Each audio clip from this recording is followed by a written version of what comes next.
Hello viewers, welcome to Seemanchal classes. Seemanchal classes में आपका खैर मकदम है, स्वागत है। आज हम हाजिर हैं आपके लिए पार्ट्स ऑफ स्पीच को लेकर के। पिछली वीडियो में हमने लेटर से शुरू करके sentence, kinds of sentence, subject and parts of subject, predicate and parts of predicate को डिटेल से पढ़ा। बीच में हमने एक वीडियो वोकैब से रिलेटेड भी अपलोड किया था। इस बीच कुछ मशगूलियत थी, हम आपके सामने नहीं आ पा रहे थे, लेकिन आज हम हाजिर हैं पार्ट्स ऑफ स्पीच को लेकर के। तो चलिए स्टार्ट करते हैं।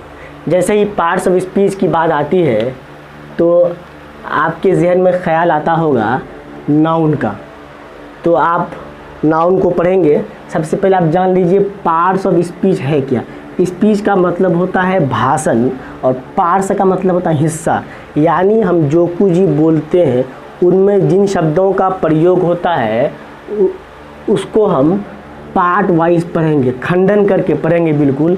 यानी कि किसी भी सेंटेंस में सब्जेक्ट का, ऑब्जेक्ट का क्या ऑर्डर होगा, किसी भी सेंटेंस में वर्ड्स को किस रूप में एक साथ शामिल करेंगे, या किसी भी सेंटेंस में किसी भी वर्ड को इंटरचेंज कैसे करेंगे, इसको हम डिटेल से एक्सप्लेन करके पढ़ेंगे। तो चलिए स्टार्ट करते हैं पार्ट्स ऑफ स्पीच।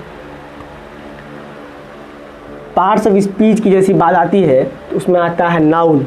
एक बात आपको हम बता दें, ये पार्ट्स ऑफ स्पीच का पार्ट 1 है। जाहिर सी बात है, जब ये पार्ट 1 है इसका मतलब ये है कि पार्ट 2, पार्ट 3, पार्ट 4, हाँ पार्ट 2 मतलब पार्ट 2 2 भी कह सकते हैं।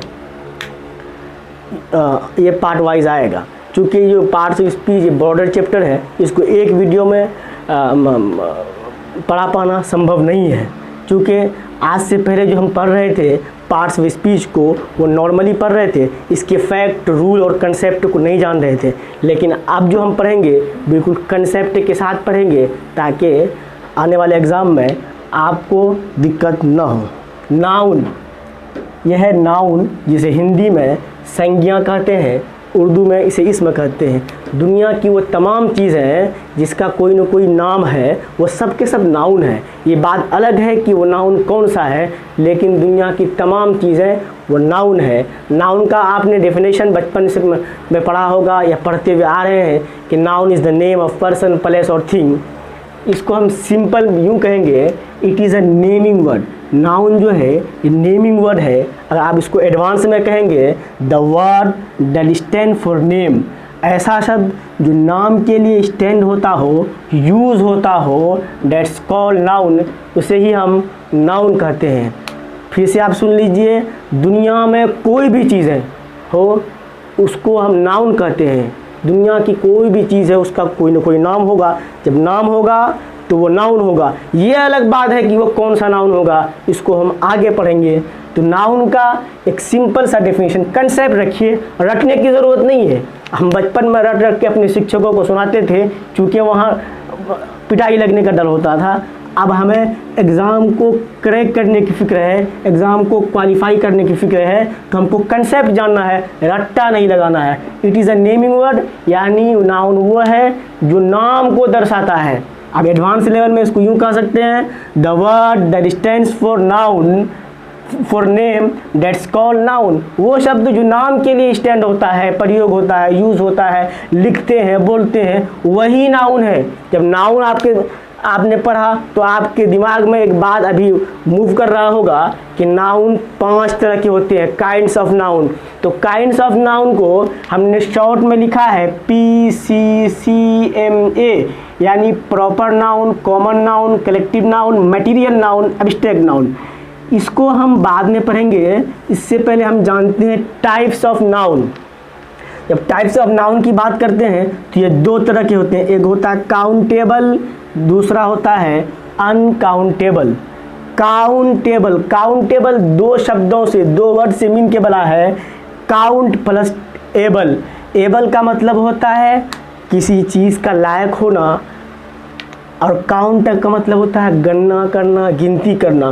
काउंटेबल, गणना करने का लायक होना, गणना किया जा सके जिसको, उसी को हम कहते हैं काउंटेबल। और जिसको गणना नहीं कर सकते हैं, अन मतलब नोट, अन जो है वो निगेटिव को इंडिकेट करता है, निगेटिव को दर्शाता है।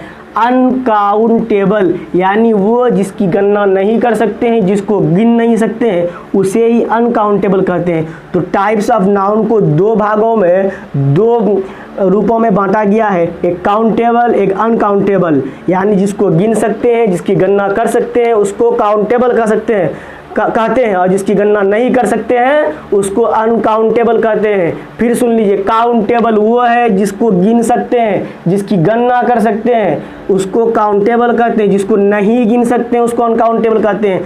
आप काइंड्स ऑफ नाउन में किन किन को गिन सकते हैं, किस किस की गणना हो सकती है, वो है प्रॉपर नाउन। यानी प्रॉपर नाउन की गणना हो सकती है, कॉमन नाउन की गणना हो सकती है, कलेक्टिव नाउन की गणना हो सकती है। यानी इन तीनों को हम गिन सकते हैं, proper noun, common noun, collective noun. जाहिर सी बात है, जब इनको हम गिन सकते हैं तो ये एक भी हो सकता है, दो भी हो सकता है, तीन भी हो सकता है, या इससे ज़्यादा हो सकता है। यानी ये सिंगुलर भी हो सकता है, प्लूरल भी हो सकता है। जब ये सिंगुलर होगा तो इसके साथ सिंगुलर वर्ब का प्रयोग होगा, सिंगुलर प्लस V1। यानी जब ये सिंगल होगा तो सिंगल वर्ब आएगा, जब ये प्लूरल होगा तो इसके साथ प्लूरल वर्ब आएगा। और प्लूरल वर्ब क्या होता है आपको पता होना चाहिए।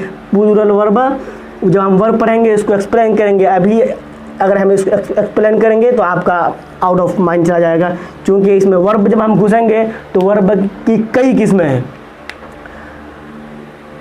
अब आते हैं अनकाउंटेबल में। अनकाउंटेबल में है मटीरियल नाउन। मटीरियल वो नाउन है जिसको हम नापते हैं, तौलते हैं। ये चीज़ हम डिटेल में पढ़ेंगे बाद में। और जिससे किसी चीज़ का निर्माण होता है वो मटेरियल है। अभी मटेरियल की डेफिनेशन को छोड़ दीजिए, ये जानिए कि मटेरियल नाउन और अब्स्ट्रैक्ट नाउन दोनों अनकाउंटेबल है। इसका मतलब जो अनकाउंटेबल होता है वो हमेशा एक होता है, उसकी गिनती नहीं होती है। जब ये एक है तो ये सिंगुलर होगा, always singular and get singular verb, हमेशा सिंगुलर होगा और हमेशा सिंगुलर वर्ब भी लेगा। जो सिंगुलर होगा उसके साथ सिंगुलर वर्ब आएगा। काउंटेबल नाउन की गणना कर सकते हैं तो ये सिंगुलर भी हो सकता है, प्लूरल भी हो सकता है। जब ये सिंगुलर होगा तो सिंगुलर वर्ब आएगा, जब ये प्लूरल होगा तो प्लूरल वर्ब आएगा।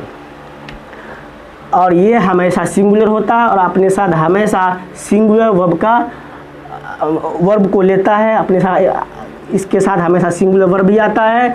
मटीरियल, अब्स्ट्रैक्ट, याद रखिए मटीरियल नाउन और अब्स्ट्रैक्ट नाउन ये अनकाउंटेबल है। अनकाउंटेबल नाउन की गणना नहीं होती है, इसको एक ही गिना जाता है, इसलिए इसके साथ सिंगुलर वर्ब का प्रयोग होता है। और जब ये सिंगुलर होता है तो सिंगुलर वर्ब का प्रयोग होता है। चलिए अब हम जानते हैं प्रॉपर नाउन को, क्योंकि काइंड्स ऑफ नाउन में एक नंबर पर, फर्स्ट नंबर पर है प्रॉपर नाउन। तो प्रॉपर नाउन, प्रॉपर का मतलब ही होता है खास, प्रॉपर का मतलब ही होता है खास। तो प्रॉपर नाउन आप बचपन से पढ़े आ रहे हैं। Proper noun particular name, person, place और थिंग। यहाँ हम कुछ अलग डेफिनेशन लिखे हैं। विच denotes a proper person, proper मतलब खास। विच denotes a proper person, place और thing.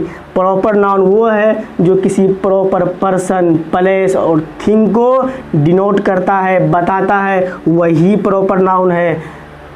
That's called proper noun. यानी जो किसी प्रॉपर पर्सन, प्लेस और थिंग को बताएगा, प्रॉपर को, थिंग को हो लेकिन वो जो थिंग है ये प्रॉपर है।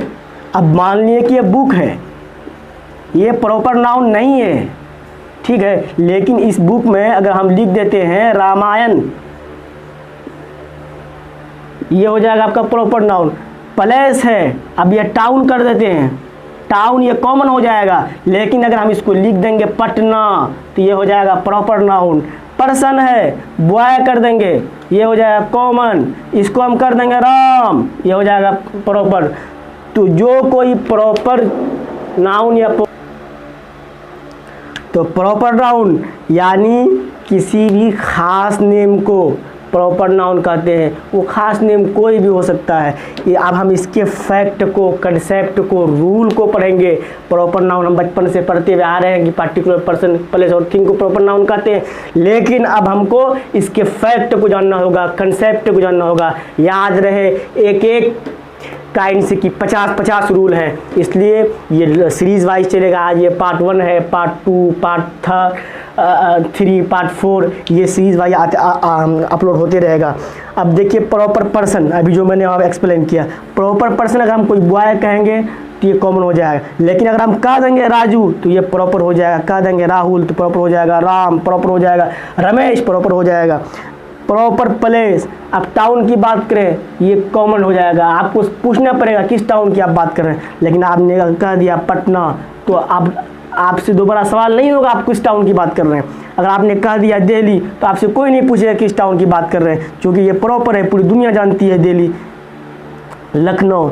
अब अगर प्रॉपर थिंग की बात करें, रामायण, कुरान, सैमसंग, सोनाटा। अब हम इसके फैक्ट और कंसेप्ट को जानेंगे।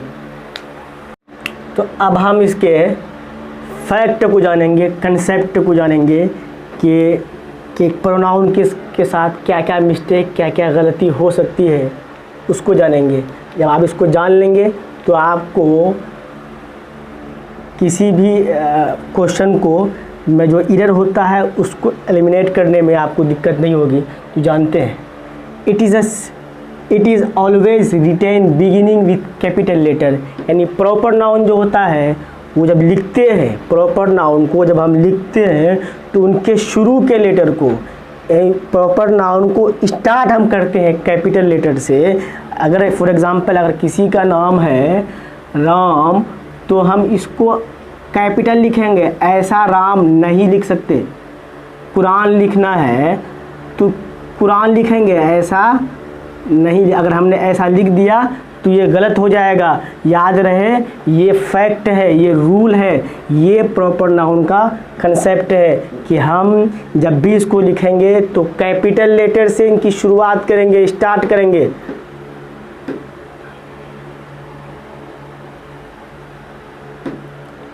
जनरली, जब बात जनरली क्या है, इसका मतलब ये है कि ये 100% केस में ऐसा नहीं होगा, कुछ कुछ अपवाद है, ये 99% हो सकता है लेकिन 100 नहीं हो सकता है। Generally a proper noun is singular and get singular verb. Generally proper noun singular होता है और उसके साथ सिंगुलर वर्ब का प्रयोग होता है। जनरली, या इस जनरली शब्द को ध्यान में रखिएगा, 100% केस में नहीं, वो हम आपको बताएंगे कहाँ प्रॉपर नाउन प्लूरल होता है और उसके साथ प्लूरल वर्ब का प्रयोग होता है। यहाँ देखिए, generally a proper noun is singular and get singular verb. Generally एक प्रॉपर नाउन सिंगुलर ही होता है और जब यह सिंगुलर होगा तो सिंगुलर वर्ब का ही प्रयोग होगा।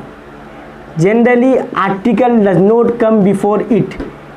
जनरली, आमतौर पर, 100% केस में नहीं, आमतौर पर, सामान्यतः आर्टिकल जो है कि वो प्रॉपर नाउन के पहले नहीं आता है, लेकिन कुछ केसेस ऐसे हैं जिनके पहले आर्टिकल आता है, वो हम आगे पढ़ेंगे और आज ही पढ़ेंगे।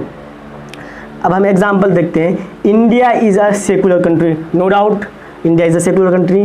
क्या यहाँ आपको कोई एरर नज़र आ रहा है? अभी आपने पढ़ा कि प्रॉपर नाउन की शुरुआत, प्रॉपर नाउन को स्टार्ट कैपिटल लेटर से करते हैं। अगर एग्जाम में कहीं दे दिया कि India is a secular country तो क्या सेंटेंस सही है? बिल्कुल नहीं, ये गलत है, क्योंकि इसके स्टार्ट करने में, इसके शुरू में, इसके आरंभ में आई स्मॉल दिया हुआ है, इसलिए ये सेंटेंस गलत हुआ। क्योंकि रूल है, फैक्ट है कि प्रॉपर नाउन को स्टार्ट करते हैं कैपिटल लेटर से। अब यहाँ देखिए, India are a secular country. अब देखिए यहाँ इंडिया कैपिटल लेटर से है, लेकिन एक रूल आपने ये भी तो पढ़ा कि जब प्रॉपर नाउन जनरली सिंगुलर होता है और सिंगुलर जब ये होता है तो इसके साथ सिंगुलर वर्ब का प्रयोग होता है। जब इंडिया सिंगुलर है तो आर प्लूरल वर्ब क्यों होगा? यहाँ क्या हो जाएगा? इज होगा। तो इसलिए ये भी गलत, क्योंकि प्रॉपर नाउन सिंगुलर होता है और अपने साथ सिंगुलर वर्ब का प्रयोग कराता है और प्रयोग होता है। तो इंडिया जब सिंगुलर है तो यहाँ आर हो ही नहीं सकता, जबकि यहाँ कैपिटल है, यहाँ स्मॉल था, इसलिए गलती हुई, क्योंकि यहाँ इस था, सिंगुलर था, लेकिन यहाँ आर है, यहाँ कैपिटल है। यहाँ इंडिया को कैपिटल किया गया है, यहाँ आर करके इस सेंटेंस को गलत कर दिया। तो क्या समझे, प्रॉपर नाउन को स्टार्ट करते हैं कैपिटल लेटर से। किसी भी सेंटेंस में अगर प्रॉपर नाउन स्मॉल लेटर से स्टार्ट हुआ तो उसको आप वहीं कट कर दीजिएगा।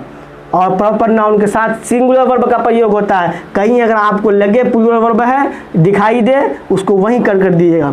The India is a secular country. अब यहाँ देखिए, यहाँ इंडिया है और कैपिटल लेटर है, इज भी है, लेकिन इसके आगे द लगा दिया है, तो इसका मतलब ये सेंटेंस भी गलत हुआ। तो सही क्या होगा, India is a secular country, capital letter भी है, आर्टिकल भी नहीं है, सिंगुलर वर्ब भी है, तो ये सही हुआ, India is a secular country. लेकिन ये 100% केस में नहीं है, कुछ केस ऐसा है, हम आपको बताते हैं। जब किसी कंट्री का नेम दो तरह से यूज हो, जब ये यूं ही यूज हो एक नाम के तौर पर, जैसे अभी मैंने कहा India is a secular country, तो ये सिंगुलर होगा और वर्ब भी सिंगुलर आएगा और आर्टिकल भी इससे पहले यूज़ नहीं होगा 99% केस में। लेकिन जब किसी कंट्री को हम रिलेट करेंगे या किसी कंट्री को बताएंगे, किसी कंट्री के बारे में बोलेंगे और उसको प्ले से जोड़ेंगे, स्पोर्ट्स से जोड़ेंगे, वार से जोड़ेंगे, गेम से जोड़ेंगे, तो ये प्लूरल हो जाएगा। और याद रहे, यहाँ मैंने लिखना छोड़ दिया है, आर्टिकल यूज्ड बिफोर इट, और इससे पहले आर्टिकल का भी प्रयोग होता है। यानी जब किसी भी कंट्री के नेम को यूं ही सिंपल नेम के तौर पर यूज़ करेंगे तो वो सिंगुलर होगा और आर्टिकल भी उसके पहले नहीं आएगा। जब वो सिंगुलर होगा तो वर्ब भी सिंगुलर लेगा। लेकिन जब किसी कंट्री के साथ, किसी कंट्री के नेम के साथ प्ले को जोड़ देंगे, स्पोर्ट को जोड़ देंगे, वार को जोड़ देंगे, गेम को जोड़ देंगे, तो वह प्लूरल हो जाएगा और वर्ब भी प्लूरल लेगा और उससे पहले आर्टिकल का प्रयोग होगा। एग्जाम्पल देखते हैं।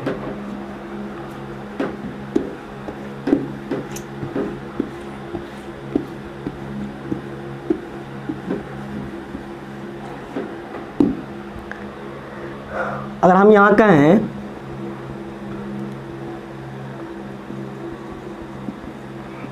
India is batting first,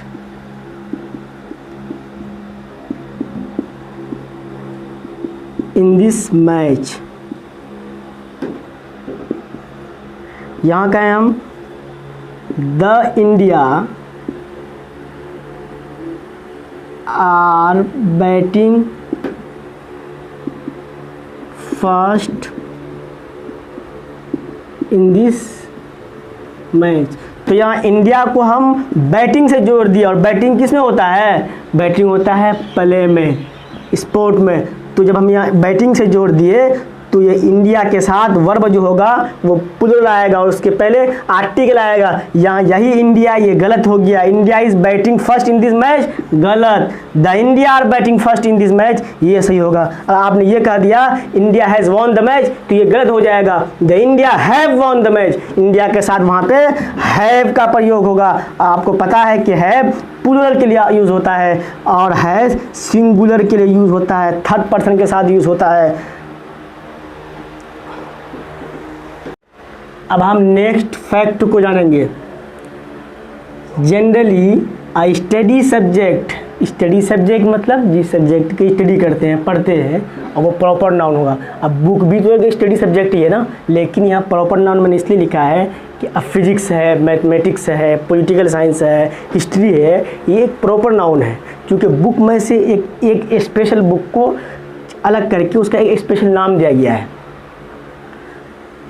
is singular and gets singular verb, यानी कि एक study subject proper noun, study subject बहुत सारा है लेकिन वो स्टडी सब्जेक्ट प्रॉपर होना चाहिए। अगर हम साइंस की बात करें तो साइंस में फिजिक्स है, ये प्रॉपर हुआ।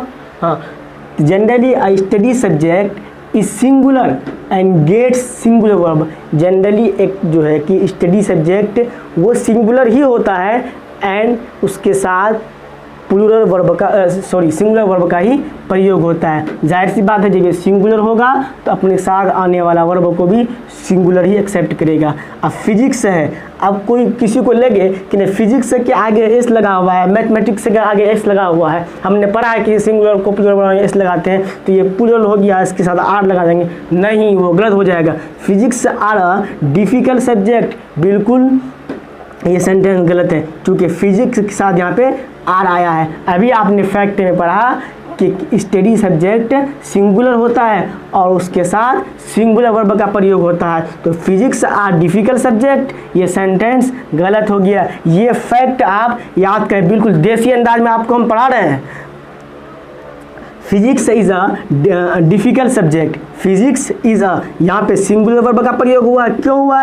क्योंकि यहाँ फिजिक्स है, स्टडी सब्जेक्ट है, और आपने फैक्ट पढ़ा कि स्टडी सब्जेक्ट के साथ सिंगुलर वर्ब का प्रयोग होता है, तो physics is a difficult subject, ये आपका हो जाएगा सही। लेकिन चूंकि यहाँ जनरली लिखा हुआ है, इसका मतलब ये हुआ कि 100% केस में ऐसा नहीं है। अब कुछ केस ऐसा है जहाँ फिजिक्स के साथ आर का प्रयोग होगा, वो केस क्या है? तो चलिए देखते हैं। जब if a study subject is possessed, possession आपने पढ़ा है अधिकार को, किसी चीज़ का पर अपना अधिकार जमाना, किसी चीज़ का मालिक होना, बाय एनीवन। जब किसी स्टडी सब्जेक्ट को सब्जेक्ट पर किसी एक व्यक्ति का, पर्सन का, किसी लेखक का, राइटर का अधिकार हो, यानी वो बुक उसके द्वारा लिखी गई हो या वो बुक उसका हो, यानी किसी एनीवन यानी किसी से उसको जोड़ कर देखेंगे, तो वहाँ पे यही study subject it becomes plural, ये स्टडी सब्जेक्ट प्लूरल हो जाएगा। जब ये प्लूरल होगा तो वर्ब भी प्लूरल लेगा, एंड गेट्स प्लूरल वर्ब। अब देखिए फिजिक्स ऑफ एच.सी. वर्मा, अब ये एच.सी. वर्मा किसी आदमी का नाम है, लेखक है, तो एच.सी. वर्मा की फिजिक्स की जो किताब है इज़ वेरी डिफ़िकल्ट, बहुत हार्ड है। तो यह एच.सी. वर्मा के साथ इज़ का प्रयोग हुआ है, तो ये क्या हो गया? गलत हो गया। आपने पढ़ा जब किसी बुक का, स्टडी सब्जेक्ट का जो पजेशन किसी एक व्यक्ति के साथ हो जाए तो वर्ब का जो प्रयोग होता है वो प्लूरल वर्ब का प्रयोग होता है। तो physics of HC. Verma is very difficult, ये यहीं पे गलत हो जाएगा।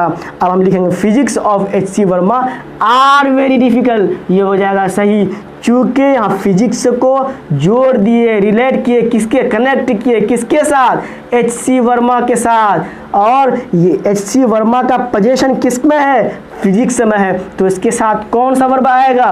प्लूरल वर्ब आएगा, और ये हो जाएगा आपका सही। नेक्स्ट रूल हम पढ़ेंगे व्हेन वी कंपेयर, कंपेयर मतलब तुलना करना, the quality of proper noun, यानी जब हम किसी प्रॉपर नाउन की तुलना करते हैं, the is used before it, तो उससे पहले द का प्रयोग होता है। अभी आपने कुछ ही देर पहले पढ़ा कि प्राय द का प्रयोग करने से प्रॉपर नाउन से पहले बचते हैं, लेकिन मैंने कहा था कि वहाँ जनरली लिखा हुआ है, इसका मतलब कुछ केस ऐसा होगा जहाँ प्रॉपर नाउन का प्रयोग करना ज़रूरी होगा, नहीं करेंगे तो सेंटेंस ही गलत हो जाएगा। When we compare the quality of proper noun, the is used before it, तो इससे पहले the का प्रयोग करते हैं। एग्जाम्पल देखिए, He is a Tendulkar of our team, Tendulkar तो एक पार्टिकुलर पर्सन है, पूरी दुनिया जानती है, लेकिन किसी टीम में कोई लड़का है, गुण का मिलना ये स्वाभाविक है कि किसी का गुण किसी के अंदर आ जाए, क्वालिटी आ जाए। अब उसके अंदर छक्का मारने का जो गुण है वो तेंदुलकर से आ गया है, तो यहाँ है कि he is a Tendulkar of our team, वो मेरे टीम का तेंदुलकर है। तो क्या ये सेंटेंस सही है? आपने पढ़ा जब हम किसी क्वालिटी को किसी से कंपेयर करते हैं तो उसके आगे द लगाते हैं, तो द नहीं है, तो ये गलत हो गया। अब देखिए, he is Tendulkar of our team, वो हमारे टीम का तेंदुलकर है, यहाँ पे हमने द नहीं लगाया है क्योंकि कंपेयर कर रहे हैं और क्वालिटी कंपेयर कर रहे हैं, तो द लगाएंगे, नहीं लगाया तो ये भी गलत। He is the Tendulkar of our team, he is the Tendulkar of our team, वो हमारे टीम का तेंदुलकर है। तो यहाँ पे मैंने तेंदुलकर की जो क्वालिटी को कंपेयर किया है, तो इसलिए मैंने यहाँ द लगाया और ये सेंटेंस आपका हो गया सही। तो याद रहे, जब हम किसी प्रॉपर नाउन के क्वालिटी को किसी से कंपेयर करते हैं तो उससे पहले आर्टिकल द का यूज़ होता है। अब एक एग्जांपल यहाँ पे है, असल में आप लोग कमेंट में वो फेसबुक प्रोफाइल की तरह नाइस और कंटाब लिखना शुरू कर दिए हैं, एक्चुअली मेरा कोई मकसद नहीं था, मैंने कभी सोचा भी नहीं था कि मैं इस प्लेटफॉर्म पे आऊँ, क्योंकि लॉकडाउन में हम भी फंस गए हैं, आप भी फंस गए हैं, तो क्यों ना फंस करके दोनों फंस करके कहीं और निकला जाए। तो ये आपको एक होमवर्क दे रहे हैं, आपको आंसर देना है कि इन तीनों में से सही कौन है। We need Gandhi in our politics, we need Gandhi in our politics, we need the Gandhi in our politics, we need a Gandhi in our politics. मुझे उम्मीद है कि आप लोग कमेंट में इसको रखेंगे। आज के लिए बस इतना ही।